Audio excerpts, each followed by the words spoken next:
Agriculture Minister Thoko Didiza has released nearly 900 state-owned farms.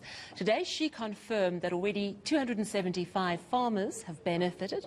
Didiza was giving an update on the release of state land announced by President Cyril Ramaphosa.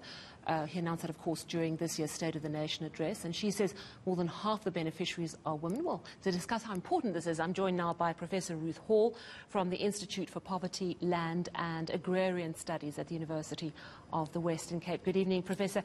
Thanks so much for joining us. Now, how significant is this release of land for not only job creation, but also food security? Well, Sally, actually, there are a lot of questions to be asked about it. If we compare 700,000 hectares, which is what this land comprises, well, it's very significant. This is big. This is a big area. In recent years, less than 100,000 hectares has been redistributed to black farmers in South Africa per year. So this is like several years rolled into one. There needs to be a lot of support if it's small-scale farming.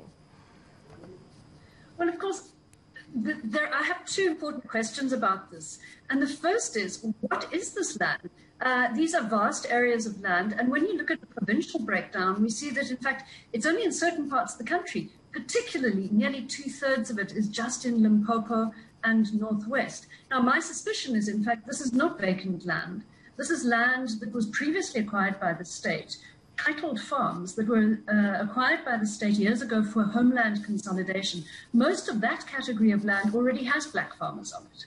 So now this would be the state getting into leases with people already on the land, or moving them off and allocating the land to others. And this has been a practice over the years. So the big question I think we should be asking to the ministers, where is this land and is it already occupied? One of the things that she clarified today is that the first thing they'll need to do is a land rights inquiry to look at who's on this land, what rights they have to it, and what they're using it for. So I think that before getting very excited, we should say, well, isn't it the case that this isn't like vacant agricultural land, but rather it's land where the state is wanting to regularize or upgrade the rights of people already there. That's the first thing. So it may not be like it's expanding black farmers' access to land. And the second thing is that I've noticed the government tends to announce land reform when they acquire land and again when they lease it out. Because remember that the minister is not saying that people will get title to this, but rather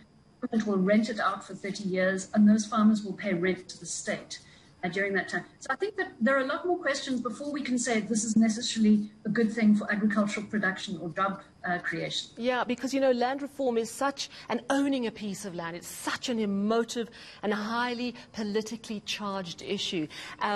So it's really, as you're saying, it's not possible to say if this really is a development and a positive development for land reform and for just adjusting the inequalities in land in our country.